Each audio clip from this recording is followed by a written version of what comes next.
Dans cet exercice, un Minpon PC de 2017, on s'intéresse à une série de fonctions définies comme étant la somme des fn, où fn de x est égal à 1 sur x2 facteur de n4 plus x2, pour tout x strictement positif. Donc dans une première question, on étudie les convergences, donc simples et uniformes de cette série de fonctions. Dans une deuxième question, on démontre que la somme des fn est continue sur R plus étoile. Et enfin, dans une dernière question, on étudie l'intégrabilité de la somme des fn sur 1 plus infini, puis sur 0,1. Donc pour la première question, donc la convergence simple, donc on fixe un x strictement positif, et on remarque que fn de x est équivalent à 1 sur x2 n4, alors parce que le terme ici entre parenthèses va être équivalent à n4 parce que x2 est une constante, et fn de x est aussi positif, donc on va pouvoir utiliser le théorème de comparaison des séries à termes positifs. On sait que la série des 1 sur x2 n4 converge, c'est du Riemann avec 4 strictement plus grand que 1. Donc par comparaison des séries à termes positifs, la somme des fn de x converge aussi. Alors remarquons quand même ici que j'ai choisi de faire de la convergence avec le théorème de comparaison. On aurait pu choisir de faire de l'absolue convergence en enlevant ce fn de x positif, parce qu'il ne sera pas nécessaire à l'absolue convergence. Et juste remarquer que la somme des x de n4 converge absolument, pour la même raison. Et donc par comparaison, la somme des fn de x converge absolument, donc converge. Et vous voyez que l'intérêt de la convergence absolue, c'est qu'on peut se passer du signe du terme général de la série. Alors bien sûr, il faut avoir de la convergence absolue quand même, pour la série avec laquelle on compare. Donc du coup, on a bien démontré, pour tout x positif, la somme des fn de x converge, donc la série de fonctions converge simplement sur R plus étoile. Bon, après, pour la convergence uniforme, on peut d'abord regarder ce qui se passe sur l'intervalle 0 ouvert plus infini, mais on se rend compte que les fonctions fn ne sont pas bornées au voisinage de 0, parce quand x tend vers 0, fn de x va être équivalent à 1 sur x2 n4, et du coup il va tendre vers plus infini. Donc, quand on regarde notre série des restes, Rn de x, qui vaut la somme pour k égale n plus 1 plus infini des fk de x, ça va être plus grand que fn plus 1 de x, parce que tous les fk sont positifs, donc c'est plus grand que cette somme-là sera plus grande que le premier terme, et fn plus 1 de x n'est pas borné au voisinage de 0, donc Rn ne converge pas uniformément vers la fonction nulle. Donc comme le reste ne tend pas uniformément vers 0, on n'a pas de convergence uniforme de notre série de fonctions sur R plus étoile.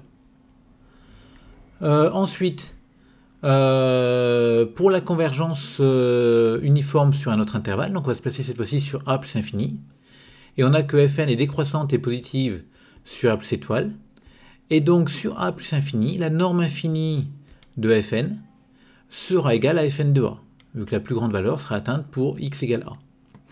Du coup, on va pouvoir faire de la convergence normale, parce que la somme des Fn de A converge, parce qu'on a dit qu'il y avait convergence simple, donc en particulier en A, ça converge. Donc la somme des normes infinies converge. Donc la somme des Fn ici, il manque un Fn, converge normalement, donc uniformément sur A plus infini. Donc on n'a pas de convergence uniforme sur R plus étoile, par contre on a de la convergence uniforme sur tout intervalle de la forme A plus infini, où A est strictement positif. Donc ensuite, dans une deuxième question, montrer que la somme des Fn est continue. On a que pour tout n, Fn est continue sur A plus infini, donc on a fixé un A strictement positif encore ici. La somme des Fn converge uniformément sur A plus infini. Donc ce que j'appelle F, qui est la somme des Fn, va être continue, d'après le théorème de continuité des séries de fonctions, sur A plus infini. Ceci est valable pour tout A strictement positif, donc du coup ma fonction f va être continue sur R plus étoile. Parce que quand on prend un élément quelconque de R plus étoile, on va pouvoir trouver un grand A qui sera plus petit que cet élément-là. J'aurai la continuité sur grand A plus infini, donc en particulier en l'élément que j'ai choisi au départ. Et comme c'est valable pour tous les éléments de R plus étoile, j'ai bien la continuité sur R plus étoile. Ensuite, on nous parle maintenant d'intégrabilité de la somme des Fn, donc que j'ai appelé f. Pour l'intégrabilité sur 1 plus infini, on va essayer d'appliquer le théorème d'intégration terme à terme. Donc pour ce théorème d'intégration terme à terme, on a besoin de plusieurs choses. Le premier point, donc je l'ai fait un peu plus tard, mais à la limite on peut le faire maintenant. On a besoin de la convergence simple de la série des Fn sur 1 plus infini vers une fonction f qui soit continue par morceau sur 1 plus infini. Mais c'est deux choses qu'on a démontrées au préalable dans les questions 1 et 2. Donc tout va bien pour ça. Ensuite, on a besoin de montrer que les Fn sont intégrables. Donc bien sûr les fn sont continues par morceaux sur R plus étoile, elles sont positives, donc l'intégrabilité revient à la convergence de l'intégrale. Et on peut développer deux idées. Une première qui consiste à calculer l'intégrale, donc je la calcule. Et pour ça, j'utilise une petite astuce, donc une décomposition en éléments simples de ma fraction, que j'écris sous la forme 1 sur x2 moins 1 sur n4 plus x2. Si je mets au même dénominateur, je dois avoir du n4 en haut. Et pour retrouver le 1 que je voulais au départ, je divise par 1 sur n4.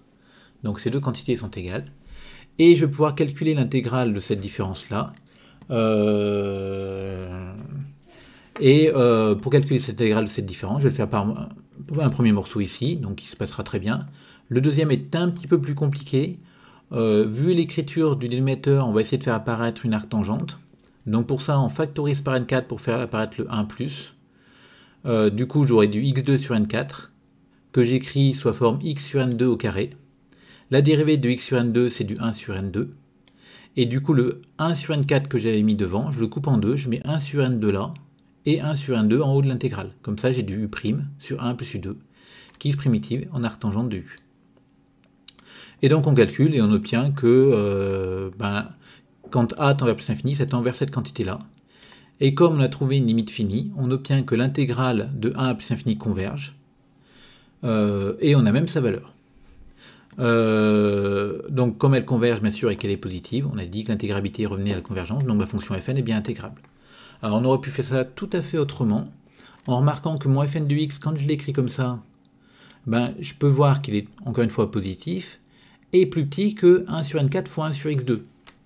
Et si j'utilise cette majoration-là, donc même je fais en valeur absolue, la valeur absolue de fn de x plus petit que ça, cette fonction-là est intégrable sur 1 plus infini. Du coup, par comparaison, ma fonction fn va être intégrable sur 1 plus infini. Et je sais que pour la suite, je vais avoir besoin d'une majoration de l'intégrale de ma valeur absolue. Donc là, c'est bon, je l'avais par le calcul direct. Mais j'obtiens ici une majoration aussi, parce que l'intégrale de 1 sur n4 fois 1 sur x2, je sais la calculer, et elle vaut 1 sur n4. Donc du coup, j'ai l'intégrabilité des fn. Il ne me reste plus qu'à vérifier que la somme des intégrales des valeurs absolues de fn converge. Et que soit avec la première version, on a calculé ici, auquel cas on obtient que l'intégrale de la valeur absolue de fn est équivalente à 1 sur n4, parce que tout ce bloc-là tend vers 0. Ou la deuxième version, on a eu un inférieur ou égal à 1 sur n4. Quoi qu'il en soit, on va pouvoir utiliser un théorème de comparaison avec les 1 sur n4, et on sait que la série des 1 sur n4 converge, donc, parce que c'est du Riemann encore une fois, donc par comparaison, ma série des intégrales de valeur absolue de fn de t dt va converger aussi. Du coup, on a toutes les hypothèses du théorème d'intégration terme à terme, et on obtient que f va être intégrable sur 1 plus infini. C'est une des conclusions du théorème d'intégration terme à terme.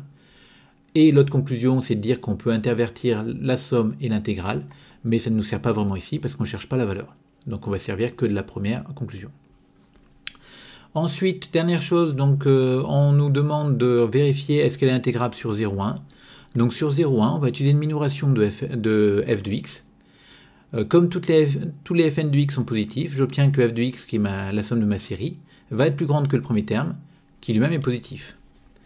De plus, quand je regarde f1 de x, c'est équivalent à 1 sur x2 en 0. Et f1 de x est continu et positif sur 0,1. Donc je peux utiliser mon théorème de comparaison. Je sais que cette intégrale-là est divergente, parce que c'est du Riemann en 0, et cette fois-ci 2 est supérieur ou égal à 1. Donc par comparaison, mon intégrale de f1 diverge, et donc toujours par comparaison, parce que tout le monde est positif ici, l'intégrale de f de x dx diverge. Donc f n'est pas intégrable, parce que l'intégrabilité, je vous rappelle, ça entraîne la convergence de l'intégrale. Donc comme l'intégrale diverge, je n'ai pas l'intégrabilité.